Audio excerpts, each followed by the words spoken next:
What's good, everybody? Before I get started on today's topic, I just want to remind you, if you don't already know, to go check out my podcast, which is entitled Over Quota. You can get Over Quota on anywhere where you listen to podcasts, whether it's Apple Podcasts, Google Podcasts, Stitcher, Spotify, you name it. And you can probably find it on whatever way you get podcasts, right? So that's Over Quota, where I interview sales leaders, founders, CEOs about how they go about evaluating salespeople, but then more importantly, how they've been able to determine the best salespeople from everybody else. So go and check that out.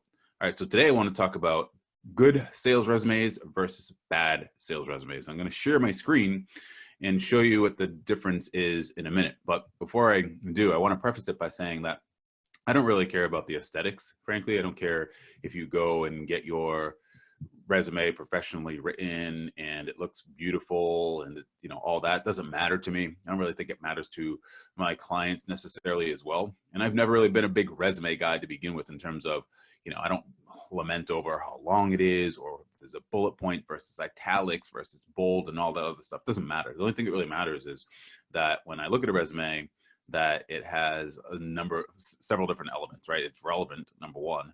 But more importantly, when you're looking at the resume, that there are certain things that are called out in the resume that differentiate it from what a traditional job description would be, right? I think a lot of times people make the mistake of writing their resume like a job description and not like a resume with results. So that's what I'm going to show you now. So let me just share the screen. I'm going to pause this. I'm going to share my screen with you, and then I'll come back, all right, with a final analysis. All right.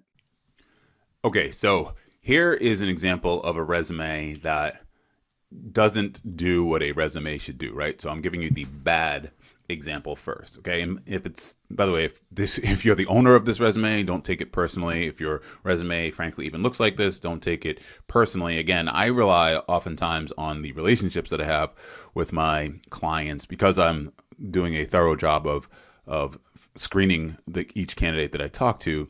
My notes that I send the client will answer a lot of the questions that aren't answered on this particular resume. So if you're working with a recruiter and they do a good job of thoroughly sort of going through your experience and they're taking good notes, it's not a problem if you miss this.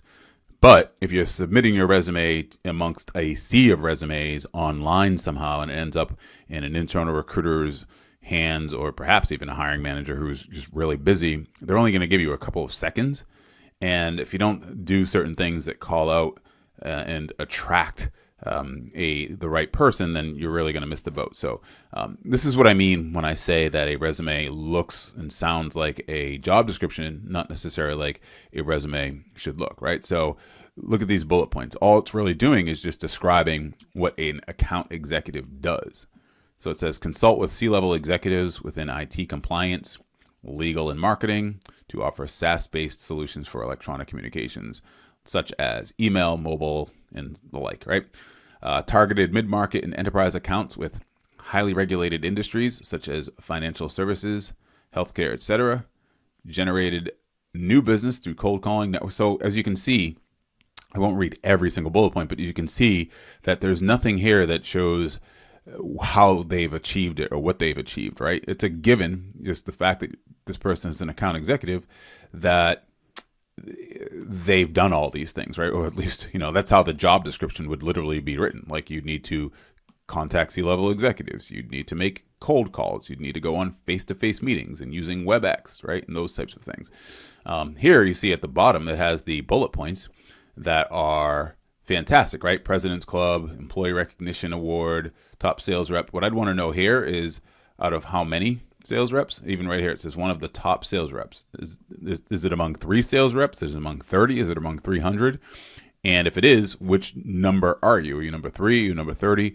So those are really important metrics that you want to make sure that you call out. So what you see here is there's no real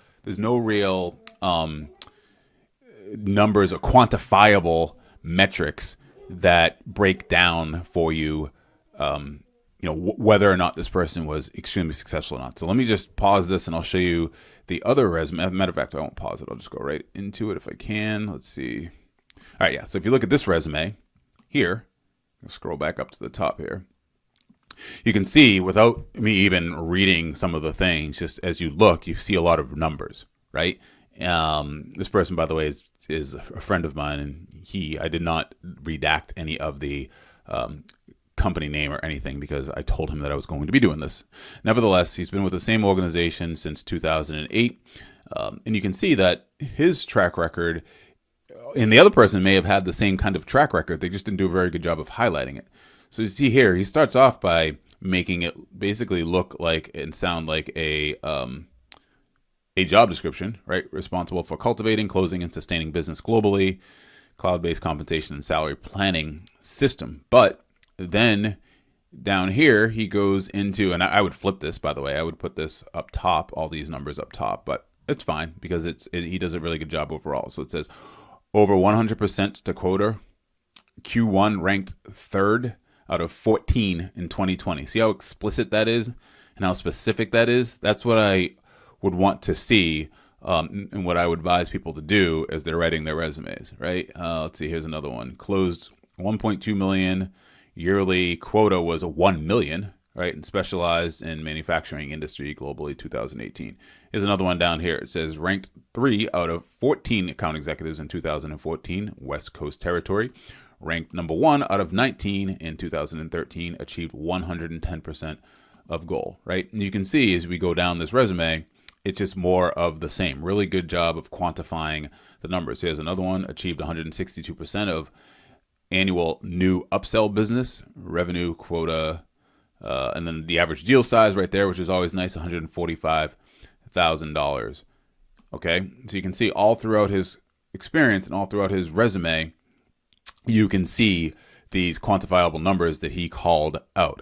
All right, so it's kind of like a GPA perhaps on a resume, right? I wouldn't necessarily put my GPA because there's nothing to show off about, right? But when you're putting those numbers on there, and of course numbers are all relative, but the fact that you're proud enough of them to put on there, then that should say something. Okay, so that's how your resume should really read.